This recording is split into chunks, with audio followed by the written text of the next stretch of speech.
Y una bienvenida a los medios de comunicación, a los periodistas, a esta cuarta aparición en prensa. Entre otras cosas, tengo 1.600 solicitudes de entrevistas particulares, entonces entenderán que la que estamos utilizando es esta modalidad de rueda de prensa porque siempre es difícil responder 1.300 solicitudes de entrevistas en particular.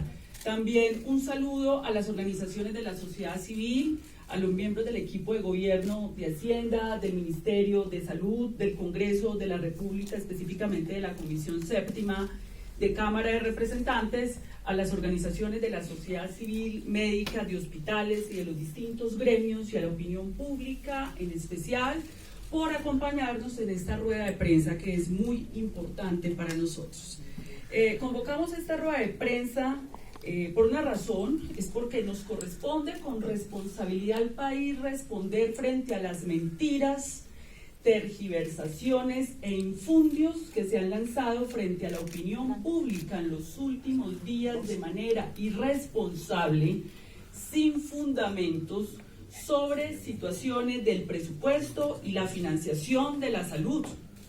Infundios que están generando incertidumbre, zozobra y ansiedad, y que se lanzan sin corroborar con este ministerio las cifras ciertas sobre la tergiversación de un partido de la oposición que está editando sin contexto videos para generar zozobra.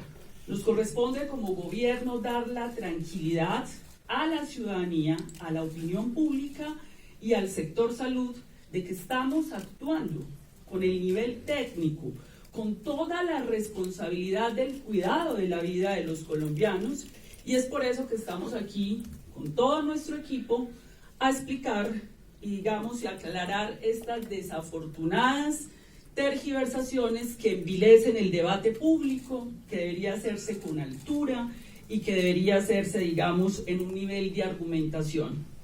En ese sentido, lo primero, vamos a aclarar la discusión del presupuesto.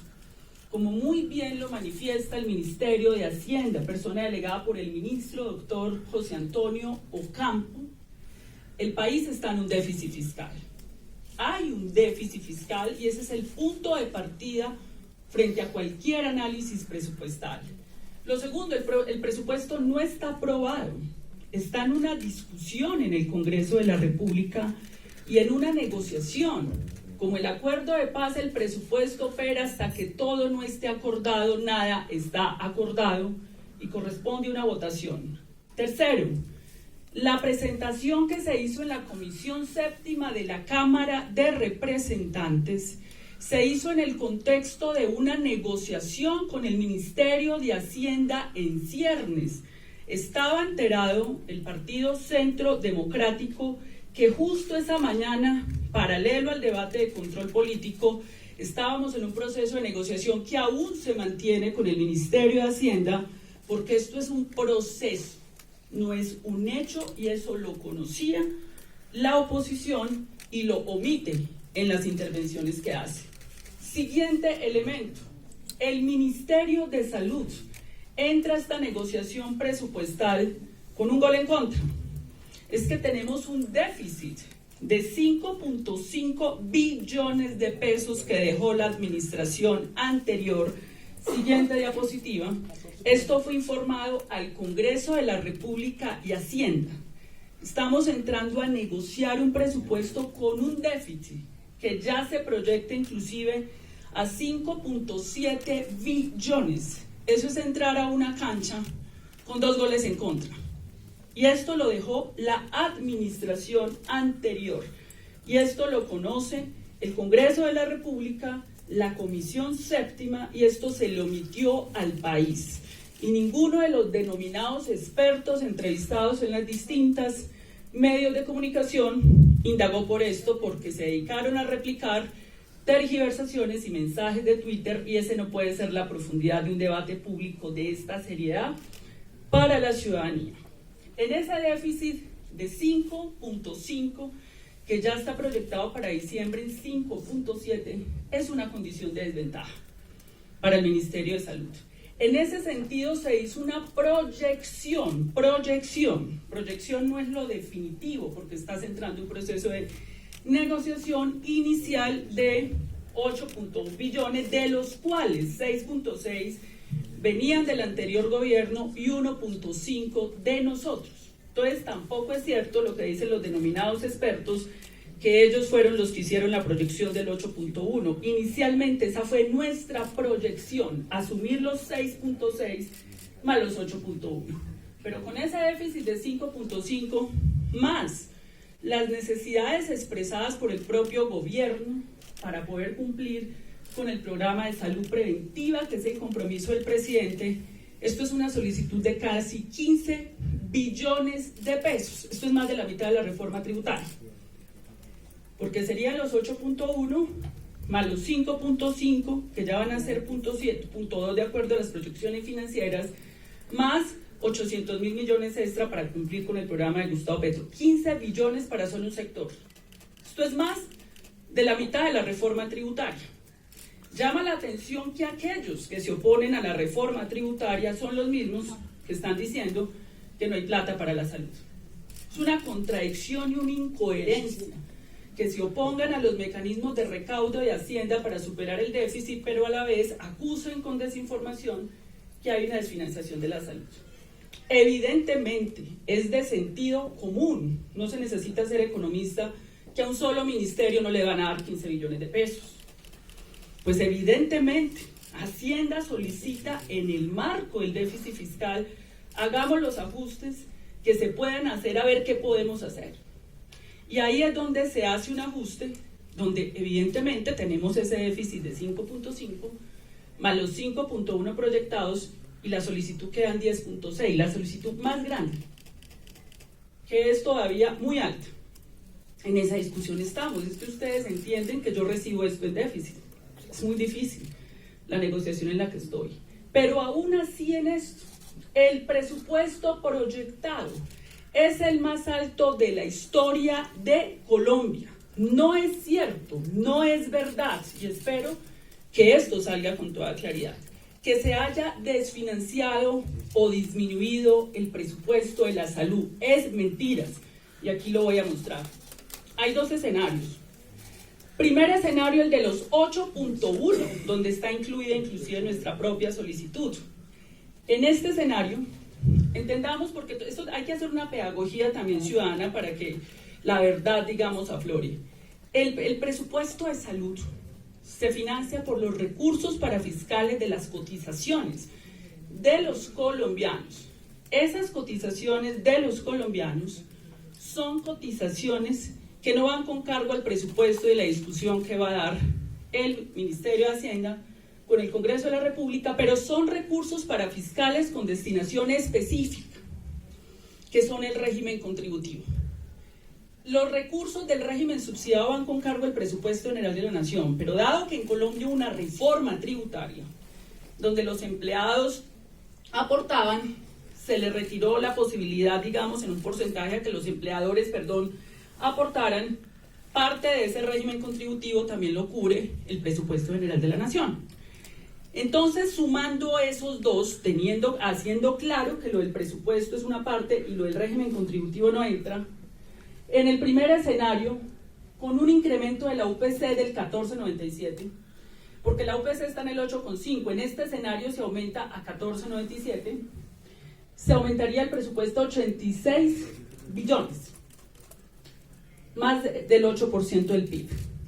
En el segundo escenario, en los ajustes por el déficit fiscal, se aumenta el presupuesto a 82. En el año 2022 estamos en 74 billones. ¿En cuál de los dos escenarios estamos desfinanciando la salud? Es que le tenemos que hablar con seriedad y con la verdad al país.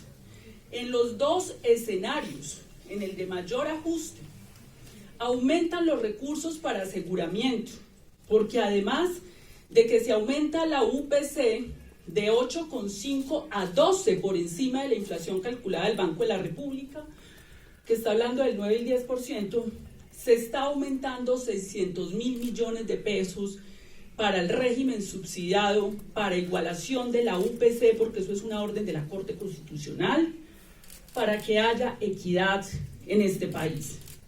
No es verdad entonces, es absolutamente falso. Genera incertidumbre, zozobra y ansiedad decir que hemos desfinanciado la salud. Partiendo de ese déficit de 5.5 billones, estos son los dos escenarios que tenemos. Ahora bien, ¿cómo se toma la decisión del segundo escenario? Que ya es complejo fiscalmente. El cálculo de la UPC, ciudadano, la UPC es el recurso público pagado por nosotros que se le gira a la EPS intermediaria para cubrir recursos de salud. Es un giro, por cada ciudadano el Estado paga un precio. Ahorita vamos a ver las dificultades técnicas que eso ha tenido. Ese recurso que es público no necesariamente si entra la EPS quiere decir que vaya a financiar la salud. Las cifras son elocuentes. Hay enormes deudas de clínicas y hospitales que reportan que más de 20 billones les adeudan por la prestación de servicios. No tenemos las cuentas claras de cuánto es la deuda porque no hay un sistema de información. 3 décadas este sistema de salud nunca tuvo un sistema de información, no lo tiene, que permita saber después de que estos recursos que salen del fondo ADRES entran a la intermediación, de ahí en adelante qué pasa. Pero sí sabemos que no necesariamente el recurso entra al intermediario y va a financiar la salud. Luego es absolutamente malintencionado que los denominados expertos digan, primero, hay una disminución de la financiación del sector salud, falso, y segundo, es que los trabajadores, que nunca les ha importado, van a quedar sin financiación. Eso no está garantizado, porque la UPC. Ahora bien, ¿cómo se calcula la UPC? Y esto, digamos, fue un asunto que nos prendió las alarmas. Por autorreporte de la EPS intermediaria. La EPS intermediaria le reporta al ministerio, el ministerio sobre eso hace unos cálculos, es decir, el que va a manejar la plata, que es parte interesada, hace un reporte sin verificación del Ministerio de Salud. Bueno, señores, yo creo que esto es demasiado evidente, esto lo tiene que corregir este ministerio, pero nosotros llevamos mes y medio aquí, no nos pidan que resolvamos problemas que no resolvieron los anteriores gobiernos, pero además lo que me llama la atención es que las críticas se lanzan desde aquellos quienes han estado aquí y no resolvieron ese problema en muchos años. Entonces, en ese sentido, encontramos ahí la primera dificultad. Y lo que asumimos es sí tenemos que hacer un aumento, porque es que la UPC ya se había aumentado en más de 15 puntos el año pasado. Ya estamos aumentando del 8.5 al 2, ese fue por encima de la inflación, en una situación de déficit. Porque quiero aclarar eso. Pero segundo, los presupuestos máximos es una segunda UPC, por decirlo así, que reclaman las EPS desde el comienzo del gobierno del doctor Ruiz. Encontramos en el empalme aproximadamente cobros por 500.000 millones de pesos en el SURE, aproximadamente. Son frecuencias muy altas y muy llamativas para nosotros, que por supuesto tendremos que verificar. No se está diciendo que no se van a cubrir los presupuestos máximos. Se va a continuar con las cifras del año anterior porque tenemos que verificar el comportamiento de esas frecuencias. Esto es un principio de transparencia del Estado. Estos son recursos públicos de los colombianos. Y aún así, estos dos presupuestos superan lo que tenemos en la vigencia 2022, siendo el presupuesto más alto de la historia de la salud en Colombia.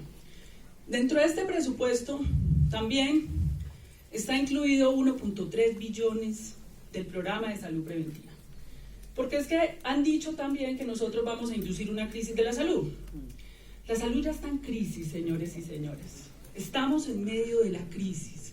Y les voy a mostrar la crisis que heredamos, por cierto. Esta es la distribución de la UPC. Entonces, en Antioquia es 1.2 millones, pero por ejemplo en la zona dispersa y rural, 900.000, 1 millón. No se entiende por qué en zona dispersa y rural, donde hay que pagarle mucho más a un médico, donde hay que pagar transporte para que se pueda, donde hay mayor mortalidad, la UPC es menor. Es que tenemos serios problemas con esos cálculos. Ahí está el mapa de Colombia, donde se induce una inequidad, se indujo una inequidad en el país, que nos costó vidas, porque las mortalidades infantiles son 3 veces superiores en zonas dispersas y rurales, donde habita la comunidad indígena. Eso no se lo habían preguntado, esa es la crisis. Es que porque ellos y esas comunidades no tienen los micrófonos para hablar en la gran prensa, no existen. No existe, entonces, esa crisis no la vio el país, esa crisis viene, además del déficit que tienen los hospitales y las clínicas, las deudas que se le den a los trabajadores. Eso no nació con este gobierno. Pero ¿cómo van a negar que es una crisis? Escuchen esto, para el año 2022 se calcula que no reciben adecuado control prenatal 108.000 gestantes, mujeres en situación de embarazo, de las cuales aproximadamente 30.000 no tienen ninguna atención. ¿Ese es el mejor sistema de salud del mundo? Esa es una crisis. Y eso es hoy, y ha sido. No es un asunto que estemos induciendo, como la malintencionada edición que hacen de un debate donde estoy hablando de otra cosa, inclusive en Europa. Porque a ese nivel de degradación hemos llegado, que esperemos que el país supere eso. Pero tampoco es cierto que estemos tratando de apretar las EPS para acabarlas. A ver, ustedes vieron las cifras anteriores. Se está aumentando el recurso para las EPS, por favor. En los dos escenarios se aumenta, eso no es verdad. Pero también es cierto que el superintendente del gobierno de Iván Duque, no del gobierno de Gustavo Petro, dejó en proceso de liquidación 14 EPS, el superintendente del gobierno del presidente Iván Duque. No es el gobierno de Gustavo Petro quien toma las decisiones de declarar los incumplimientos de las EPS, es el gobierno de Iván Duque, ante la autoliquidación de las EPS, que no cumplen. Las EPS manejan recursos públicos de los colombianos. Y ahorita el superintendente les va a mostrar cómo recibimos esto. ¿Cómo lo recibimos? Y este ministerio y los anteriores gobiernos han emitido decretos, el 3 de agosto sacaron uno, para flexibilizar a lo mínimo las exigencias a las EPS para manejar la vida de los colombianos. A lo mínimo, y aún así no cumplen. Entonces, en ese sentido, les quiero decir, la crisis viene, la crisis, estamos en medio de la crisis, y la propuesta de reforma a la salud, que en su momento previa radicación, porque esto no es un debate este semestre, sino el próximo debatiremos, no es un asunto caprichoso e ideológico. No se equivoquen en eso, hay una crisis real que hay que resolver con seriedad. Y hay que asumir ese debate, y la propuesta responde a ese debate, a esta crisis. Si no es una crisis lo de las 108.000 madres embarazadas, mujeres en embarazo, ¿cuáles son las valoraciones morales y éticas de este país frente a la vida? Nosotros vamos a proponer una reforma, es porque hay que cuidar la vida de los colombianos, y es porque hay que cuidar los recursos públicos del cuidado de la vida de los colombianos y las colombianas, porque este es el gobierno del cambio y este es el gobierno de la vida. En ese sentido, con toda responsabilidad le hablamos al país, esperando que se exprese la verdad y que se haga un debate con altura a nuestros contradictores, varios de ellos partes interesadas en el flujo de estos recursos, esperando que el Congreso de la República tome las mejores decisiones y que el Ministerio de Hacienda logre superar ese déficit fiscal que nos permita obtener los recursos. Muchas gracias.